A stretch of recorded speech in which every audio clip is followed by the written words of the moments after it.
Welcome to my channel. Today we will discuss about the coastal plains বা উপকূলের সমভূমি।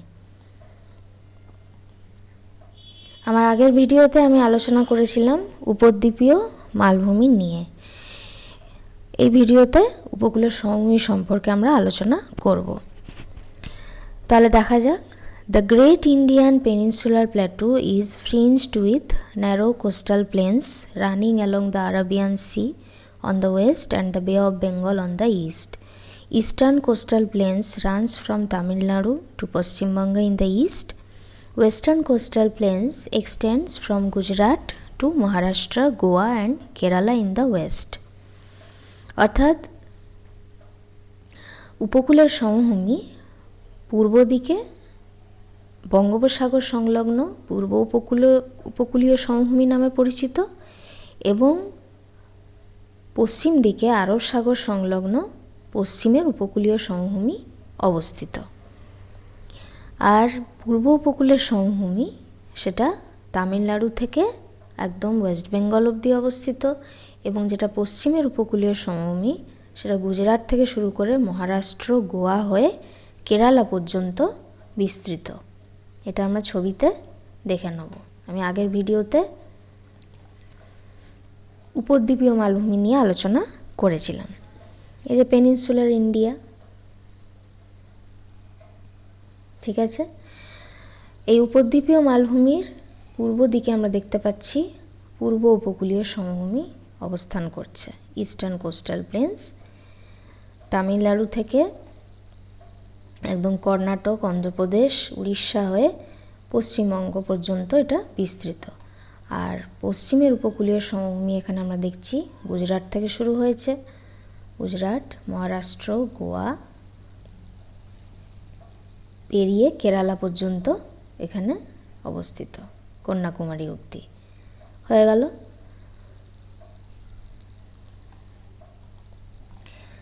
এবার আমরা দেখব পশ্চিমের উপকূলের সমভূমি বা western coastal plains. The western coastal plains include plains along Kutch and Kathiawar regions of Gujarat to Konkan plains of Maharashtra, Goa, Karnataka plains and the southern Malabar plains along Kerala coast. It is an example of submerged coastal plains. আচ্ছা, পশ্চিমের উপকূলীয় সমভূমি আমরা গুজরাটের কচ্ছ এবং কাথিয়াবাড় অঞ্চল সম্পর্কে জানি। তো সেই অঞ্চলটার মধ্যে পড়ছে। তার সাথে সাথে মহারাষ্ট্র, গোয়ার অন্তর্গত যে পশ্চিম উপকূলের সমভূমি সেটাকে আমরা কোঙ্কন প্লেন্স বা কোঙ্কন সমভূমি বলছি। কর্ণাটকার সমভূমি এবং কেরালা উপকূল সংলগ্ন মালাবার প্লেন্স বা মালাবার সমভূমি এর মধ্যে পড়ছে, পশ্চিমের উপকূলীয় সমভূমির মধ্যে। It is an example of submerged coastal plain, অর্থাৎ এটা একটা নিমজ্জিত উপকূলের উদাহরণ। এবারে আমরা দেখে নেব যে নিমজ্জিত উপকূল কি বা সাবমার্জড কোস্ট কি এবং এমার্জেন্ট কোস্ট বা উত্থিত উপকূল কি। নিমজ্জিত উপকূল মানে যে উপকূলটা সমুদ্র তল থেকে বর্তমানে নিচে অবস্থান করছে, এবং উত্থিত উপকূল মানে কি যে উপকূল বর্তমানে সমুদ্র তলের থেকে উপরে অবস্থান করছে, ঠিক আছে। তাই এবার সাবমার্জড কোস্টাল প্লেন্স বা নিমজ্জিত উপকূল কিভাবে সৃষ্টি হয় সেটাও আমরা জেনে নেব। দুটো কারণে হতে পারে। একটা হচ্ছে সমুদ্রের জলের পরিমাণ যদি বৃদ্ধি পায় তার ফলে জলতল উঁচু হয়ে যাবে। কিভাবে সেটা হতে পারে? হিমযুগে আমরা জানি যে হিমবাহের মধ্যে জল বরফে পরিণত হয়ে থাকে, সঞ্চিত হয়ে থাকে বরফে। আর যখন হিমযুগ পেরিয়ে যায় তখন সেই হিমবাহ থেকে বরফ গলা জল সমুদ্রে অ্যাড হয়ে যায়, যার ফলে সমুদ্রের জলের পরিমাণও বাড়বে এবং কি হবে, জলতল বৃদ্ধি পাবে। এছাড়াও আমরা জানি যে গ্লোবাল ওয়ার্মিংয়ের ফলেও হিমবাহ থেকে জল বরফ জলে পরিণত হয় এবং সমুদ্রে অ্যাড হয়, জলের পরিমাণ বাড়ে। আর জলতল যদি উঁচু হয়ে যায় তাহলে তার সংলগ্ন উপকূল অঞ্চল কি হবে, ডুবে যাবে, নিমজ্জিত হয়ে যাবে। এছাড়া আরেকটা কি কারণ হতে পারে যে পাঁচ সংস্থানগত কারণে বা টেকটনিক কারণে কি হতে পারে যে কোনো অঞ্চল আমরা জানি উঁচু হয়ে যায়, কোনো অঞ্চল আবার বসে যায় ভূ আন্দোলনের ফলে। তাহলে যদি ওশান ফ্লোর বা সমুদ্রের জলের নিচে যে একটা ফ্লোর আছে বা তল আছে, সেটা যদি উঁচু হয়ে যায় তাহলে জলতলও বেড়ে যাবে ওপরে, তার ফলে কি সংলগ্ন উপকূল অঞ্চল বসে যেতে পারে। আবার ওই সংলগ্ন উপকূল স্থলভাগ অঞ্চল যদি বসে যায় ভূ আন্দোলনের ফলে, তাহলেও কি হবে, জলের পরিমাণ ওর থেকে বেড়ে গেল, উঁচু হয়ে গেল জলতল, তার ফলেও এই উপকূল ডুবে যাবে বা নিমজ্জিত হয়ে যাবে।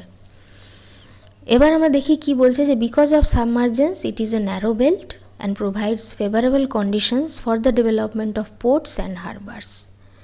অর্থাৎ যেহেতু এটা নিমজ্জিত উপকূল, তার ফলে স্বাভাবিকভাবেই এটা বন্দর গঠনের কিছু উপযোগী পরিবেশ এখানে আমরা দেখতে পাই ন্যাচারালি।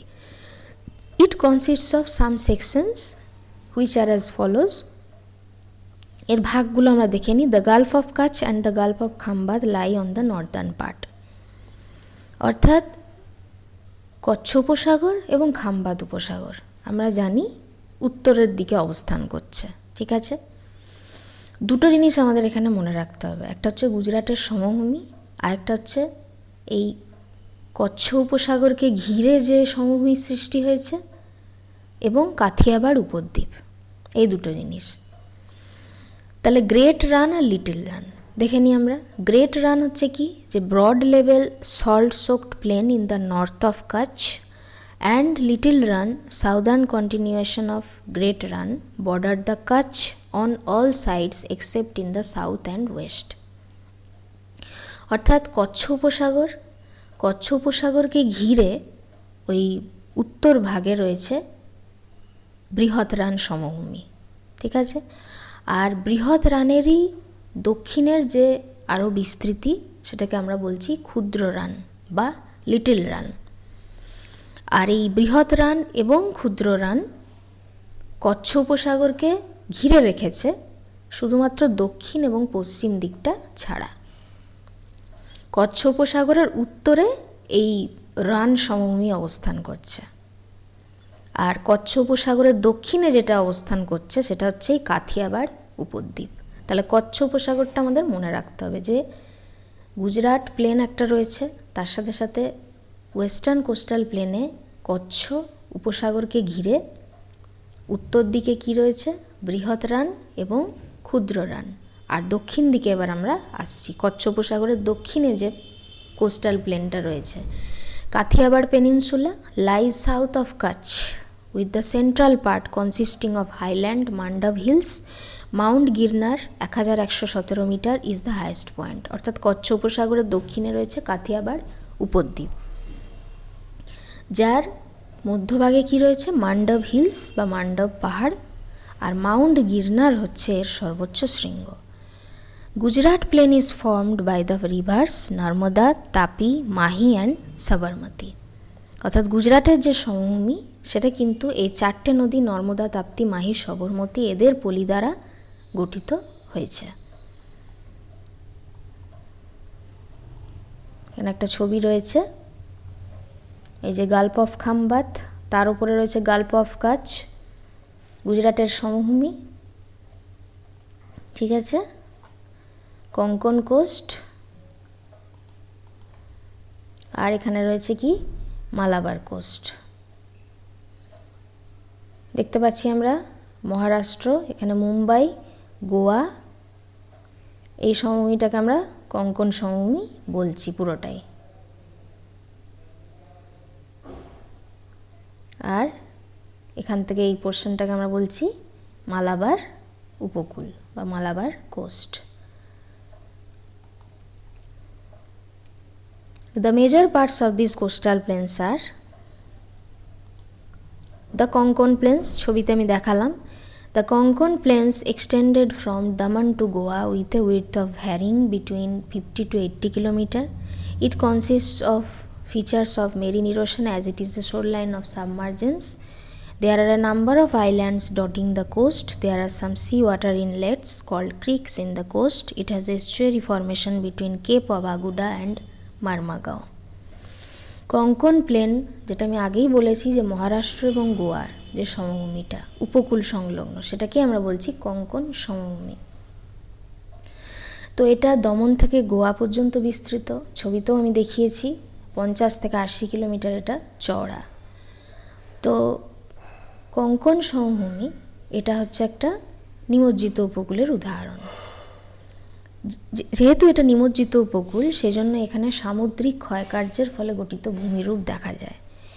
এবার যখন কোস্ট পড়াবো আমি, তখন আমি এগুলো আরও ডিটেলসে এক্সপ্লেন করব যে সামুদ্রিক ক্ষয়কার্য কেন নিমজ্জিত উপকূলে দেখা যায় এবং সামুদ্রিক সঞ্চয় কার্য বা মেরিন ডিপোজিশন কেন শোরলাইন অফ এমার্জেন্স বা উত্থিত উপকূলে কেন হয়ে থাকে। এখন এটুকু আমরা জেনে রাখি যে এটা সাবমার্জেন্স বা নিমজ্জিত উপকূল, কোঙ্কণ প্লেন্স পশ্চিম উপকূলের একটা পার্ট, যেটা মহারাষ্ট্র গোয়ার সমভূমি। সেখানে সামুদ্রিক ক্ষয়কার্যের ফলে ভূমিরূপ গঠিত হয়। এখানে কিছু ইনলেটস দেখা যায় যেগুলোকে আমরা ক্রিকস বলি, আর কিছু খাঁড়ি তৈরি হয় বা সামুদ্রিক খাঁড়ি, যেগুলো কেপ আগুডা এবং মারমাগাওয়ের মধ্যে এই সামুদ্রিক খাঁড়িগুলো আমরা দেখতে পাচ্ছি। ক্রিকসটা কি, এটুকু আমি শর্টে বলতে পারি যে সি ওয়াটার ইনলেটসটা কি। যে আমরা জানি যে বে হচ্ছে একটা মহাসাগরের থেকে ছোট, ঠিক আছে, যেমন বে অফ বেঙ্গল। তো বে অফ বেঙ্গল ইন্ডিয়ান ওশানের একটা মার্জিনাল সি বা একটা প্রান্তদেশীয় সমুদ্র জানি আমরা, অর্থাৎ যেটা আমরা কি বলতে পারি মহাসাগরের সঙ্গে যুক্ত, কিন্তু সেটা কিন্তু স্থলভাগ দ্বারা ঘেরা থাকে। মহাসাগরেরই একটা পার্ট, কিন্তু স্থলভাগ দ্বারা ঘেরা থাকে, সেটা হচ্ছে বে। আর বের থেকে আরেকটু ছোট, কিছুটা ন্যারো একটা জলভাগ, যেটাকে আমরা ইনলেটস বলি। তো ওই বের একটা আর্ম বা পার্ট, একটা বাহু আমরা বলতে পারি, সেটা হচ্ছে ইনলেটস বা ক্রিকস, যে হচ্ছে এই উপসাগরকে বা বেকে ওশানের সাথে কানেক্ট করে বা মহাসাগরের সঙ্গে উপসাগরকে যুক্ত করছে। সেই ছোট ছোট যে জলভাগ সংকীর্ণ, সেগুলোকে আমরা কি বলি, সি ওয়াটার ইনলেটস বা ক্রিকস। Karnataka Plains. It stretches from Goa to Mangalore for about 225 km. Sharavati River forms Jog Falls, 271 meter in this region, which is the highest waterfall of India. অর্থাৎ কর্ণাটকের যে সমভূমি, সেটা গোয়া থেকে ম্যাঙ্গালোর অবধি অবস্থিত, আর 225 কিলোমিটার প্রায় এটা দীর্ঘ। আর এই কর্ণাটকের সমভূমিতেই হচ্ছে শরাবতী নদীর উপর ভারতের সর্বোচ্চ জলপ্রপাত যোগ জলপ্রপাতের সৃষ্টি হয়েছে। আচ্ছা, এখানে আমরা দেখে নেব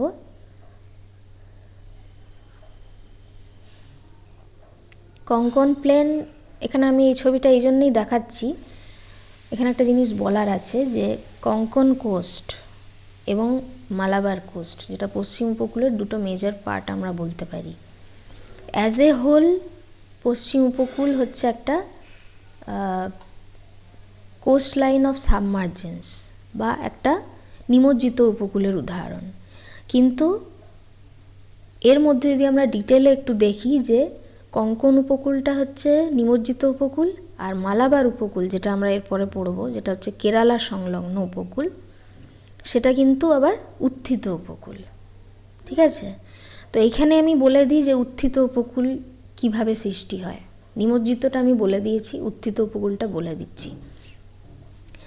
উত্থিত উপকূল এটাও আমরা বলতে পারি পাঁচ সংস্থানগত কারণে, যদি কোনো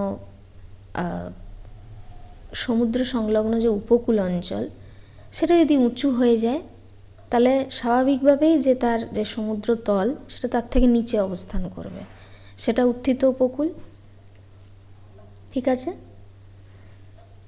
বা যদি ওই উপকূল সংলগ্ন যে সি লেভেল সমুদ্র তল, সেই ওশান ফ্লোর যদি নিচে নেমে যায় পাঁচ সংস্থানগত কারণে, তাহলে জলতলও নেমে যাবে তার সাথে সাথে, তার ফলে কি উপকূল অঞ্চলটা উঁচু হয়ে রইল, এইটাকে উত্থিত উপকূল আমরা বলে থাকি। আর এখানে ছবিতে আমরা কিছু জিনিস দেখতে পাচ্ছি, এই যে এরপরে আমরা পড়ব পূর্ব উপকূল, তখন আমি এটা দেখাবো।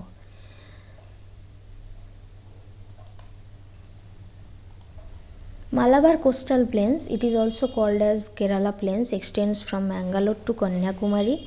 There are low-lying plains with extensive presence of lagoons, backwaters, spits, etc. The backwater, locally known as kayals, are the shallow lagoons or the inlets of the sea into the region. The largest among these is the Bhembanath lake.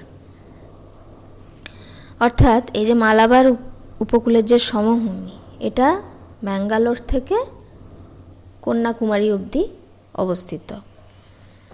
আর এটা হচ্ছে একটা নিচু সমভূমি, ঠিক আছে, এটা একটা নিচু সমভূমি যেখানে আমরা কি দেখতে পাই, প্রচুর পরিমাণে লেগুনস, ব্যাকওয়াটার, স্পিটস এগুলো দেখতে পাই। আর এখানের যে ব্যাকওয়াটার সেগুলো কয়াল নামে পরিচিত। আর এখানে যার মধ্যে সবথেকে যে বড়, লেগুনসের মধ্যে যে সবথেকে বড় যেটা, সেটাকে আমরা বলছি ভেম্বানাদ লেক। এটা আমরা এখানে দেখে নেব। তার আগে আমি বলে দিই যে লেগুন কি, ব্যাকওয়াটার কি, এগুলো আমাদের একটু জেনে রাখা দরকার। লেগুন মানে যেটা একটা উপকূলেই অবস্থিত একটা জলভাগ, একটা ওয়াটার বডি, যেটা ওশান থেকে বিভিন্ন আইল্যান্ড বা কোনো প্রবাল প্রাচীর, কোরাল রিফস দ্বারা সেটা সেপারেটেড থাকে, ওশান থেকে সেপারেটেড, অর্থাৎ ওশানের সাথে সেটা ডাইরেক্টলি কানেক্টেড নয়, আর সেটা উপকূলেই অবস্থান করে এবং স্থলভাগ দ্বারা সেটা ঘেরা থাকে, বা একটা আইল্যান্ড বা একটা কোনো কোরাল রিফ দ্বারা ওটা ঘেরা থাকে, একটা জলভাগ, সেটাকে আমরা লেগুনস বলি। আর ব্যাকওয়াটার কি, ব্যাকওয়াটারও এক ধরনের লেগুন আমরা বলতে পারি। যখন এই জোয়ার ভাটা হয়ে থাকে, জোয়ার ভাটার সময় আমরা জানি যে সমুদ্রের জল অনেক সময় নদীর মধ্যে ঢুকে থাকে, তো তখন কি হয় যে ওই জোয়ার ভাটার সময় যদি কোনো অপোজিট কারেন্ট আসে, অর্থাৎ স্রোতের বিপরীত থেকে যে কারেন্টটা আসছে, যার ফলে যে জলটা যাচ্ছিল সেই জলটাকে আটকে দেয় এবং সেই জলপ্রবাহটা পিছিয়ে যায়, পিছিয়ে গিয়ে সেটা আবার একটা স্থলভাগের মধ্যে আবদ্ধ হয়ে গিয়ে একটা ব্যাকওয়াটারের সৃষ্টি করে, যার জন্য ওটাকে আমরা ব্যাকওয়াটার বলছি। কারণ এই জলটাকে বাধা দিচ্ছে অপোজিট কারেন্ট এসে, যার ফলে ওটা পেছন দিকে একটা জলভাগের সৃষ্টি করছে। তো আলেপ্পিও এরকম একটা ব্যাকওয়াটারের উদাহরণ, ঠিক আছে। আর এখানে এরকম মালাবার প্লেন্সে মেনলি এরকম লেগুনস, তারপরে ব্যাকওয়াটার প্রচুর পরিমাণে দেখা যায়। ভেম্বানাদ লেক তার মধ্যে একটা অন্যতম। এখানে আমরা এটা দেখে নেব, এই যে ভেম্বানাদ লেক, ঠিক আছে।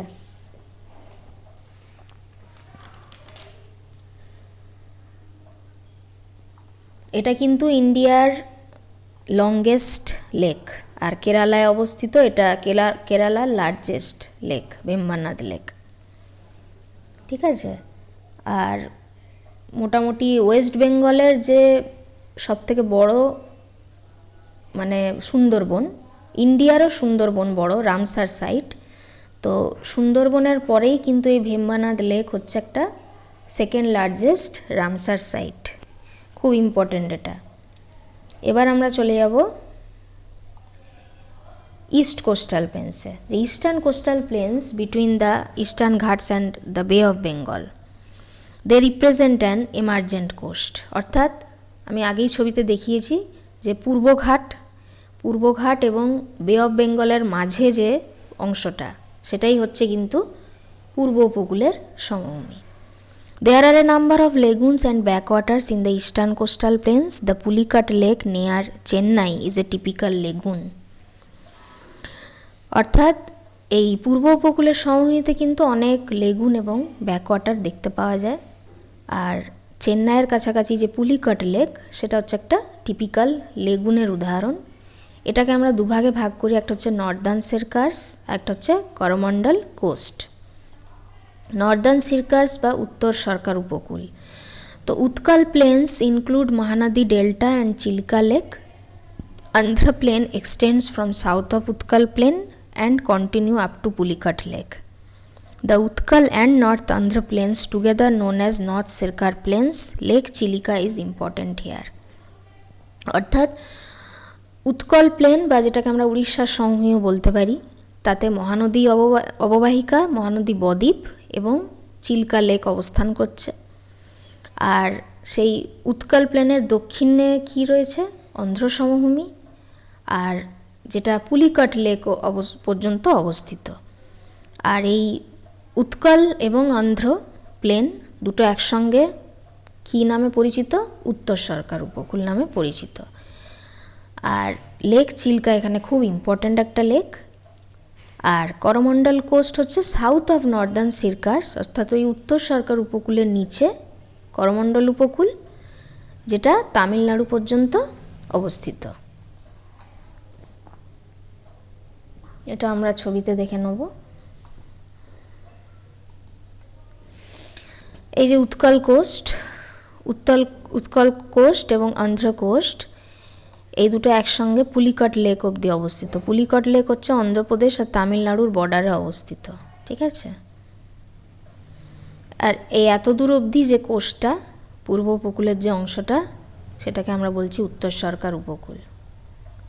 আর এইখানে উত্তর সরকার উপকূলে লেক চিলিকা, এটা খুব ইম্পর্ট্যান্ট একটা লেক, ঠিক আছে, যেটা হচ্ছে ইন্ডিয়ার লার্জেস্ট ব্র্যাকিশ ওয়াটার লেক আর লার্জেস্ট লেগুন আমরা বলতে পারি ভারতের। আর ভেম্বানাদ হচ্ছে যেটা পশ্চিম উপকূলে অবস্থিত, সেটা হচ্ছে দীর্ঘতম লেক, আর চিল্কা হচ্ছে বৃহত্তম লেক, এটা মনে রাখতে হবে। আর বৃহত্তম লেগুন আমরা বলতে পারি, লার্জেস্ট লেগুন। আর করমণ্ডল উপকূল যেটা, সেটা হচ্ছে এই পুলিকট লেক থেকে, লেকের নিচ থেকে স্টার্ট, এইখান থেকে, এবং এখান থেকে এটা তামিলনাড়ু বরাবর এটা পুরোটা অবস্থান করছে করমণ্ডল উপকূল। এটা হচ্ছে কোস্ট লাইন অফ ইমার্জেন্স বা উত্থিত উপকূলের উদাহরণ।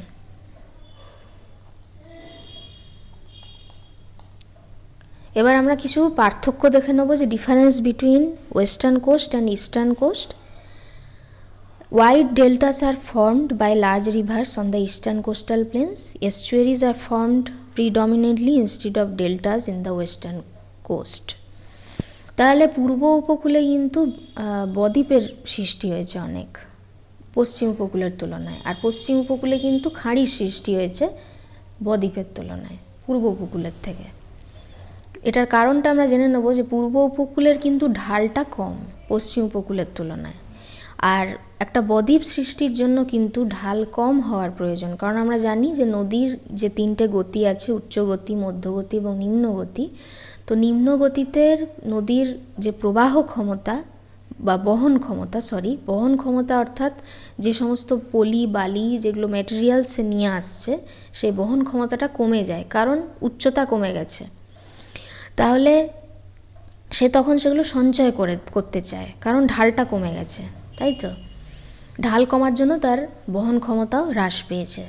যেহেতু পূর্ব উপকূলের ঢালটা কম, সেজন্য সেখানে বদ্বীপ গঠনের একটা উপযোগী পরিবেশের সৃষ্টি হয়েছে, যার জন্য বড় বড় নদী যেমন এই মহানদী, গোদাবরী, কৃষ্ণা, কাবেরী, এরা কিন্তু এই পূর্ব উপকূলে বদ্বীপের সৃষ্টি করেছে। এবং মানে নদীগুলো ওয়েস্টার্ন ঘাটস থেকেও কিছু সৃষ্টি হয়েছে, কিছু ইস্টার্ন ঘাটস থেকেও সৃষ্টি হয়েছে, কিন্তু এরা কিন্তু বদ্বীপ গঠন করেছে পূর্ব উপকূলে। আর ওয়েস্টার্ন কোস্টের ঢাল কিন্তু উঁচু, খাড়া, ওটা খাড়া অ্যাব্রাপ্টলি কিন্তু ওটা ওশানের সাথে বা সমুদ্রে গিয়ে মিশেছে, এবং সেখানে খাড়ি বেশি দেখা যায়। নেক্সট হচ্ছে কি, যে eastern coastal plain is broader and levelled and western coastal plains are very narrow and intersected by mountain ridges. অর্থাৎ পূর্ব উপকূলের সমভূমি কিন্তু চওড়া, একটু বেশ লেবেলড, অর্থাৎ বেশি উঁচু নিচু নয়। আর পশ্চিম উপকূলের সমভূমি কিন্তু সংকীর্ণ এবং বিভিন্ন যে মাউন্টেন রিজেস, সেগুলো দ্বারা এটা বিচ্ছিন্ন বা intersected. The western coastal plains are submerged coastal plain আর the eastern coastal plains represent emergent coast. আগেই বলেছি যে পশ্চিম উপকূলের সমভূমি যখন কোশ্চেন আসবে, তখন কিন্তু আমরা এরকম আলাদাভাবে বলবো না যে কোঙ্কণ উপকূল হচ্ছে নিমজ্জিত উপকূল, মালাবার উপকূল হচ্ছে উত্থিত উপকূল, এইভাবে আমরা বলবো না। যখন অ্যাজ এ হোল আমাদের জিজ্ঞেস করবে তখন কিন্তু পশ্চিম উপকূল হচ্ছে একটা নিমজ্জিত উপকূল, আর পূর্ব উপকূল হচ্ছে উত্থিত উপকূলের উদাহরণ। Western coast receives heavy rainfall mainly from southwest monsoons. Eastern coast receives comparatively low rainfall and also receives rains from northeast monsoons.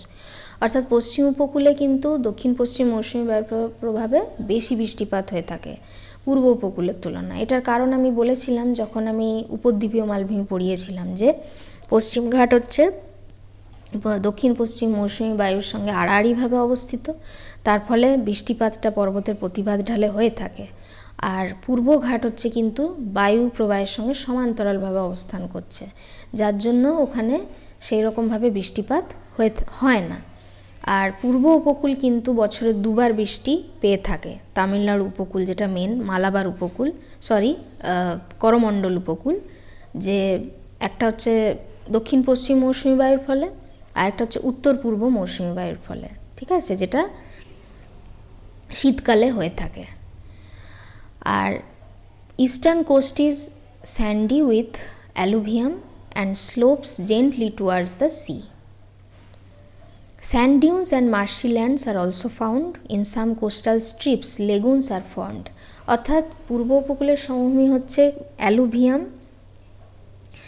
দ্বারা গঠিত এবং ঢাল হচ্ছে কিন্তু জেন্টল, অর্থাৎ অঞ্চলের যে স্লোপটা সেটা জেন্টল বা সেটা ঢালু হয়ে গিয়ে সমুদ্রে মিশেছে। আর স্যান্ড ডিউনস কিছু বালিয়াড়ি দেখা যায়, বিভিন্ন জলাভূমিও দেখা যায়, আর চিল্কা, পুলিকট এই সমস্ত লেকগুলো দেখতে পাচ্ছি আমরা। আর পূর্ব উপকূলের সময় কিন্তু রকি, অর্থাৎ বেশ শিলাময় আমরা বলতে পারি, খাড়া, আর তার সঙ্গে বালিয়াড়িও বেশ অনেক রয়েছে। আর it slopes abruptly down to the sea, এটা কিন্তু একদম খাড়াভাবে গিয়ে কিন্তু সমুদ্রে মিশেছে। আর কোনো এই পশ্চিম উপকূলের উত্তর পাটে কিন্তু কোনো লেগুন আমরা দেখতে পাই না। আর কঙ্কন কোস্টে মেনলি এস্চুয়ারিজই বেশি দেখা যায়, খাঁড়ি। যত এর লেগুনস আছে সেগুলো কিন্তু মালাবার কোস্টে আমরা দেখতে পাই। ওই জন্য বলছে যে but the southern part specially the Malabar coast has the beautiful scene of backwater country with a series of lagoons.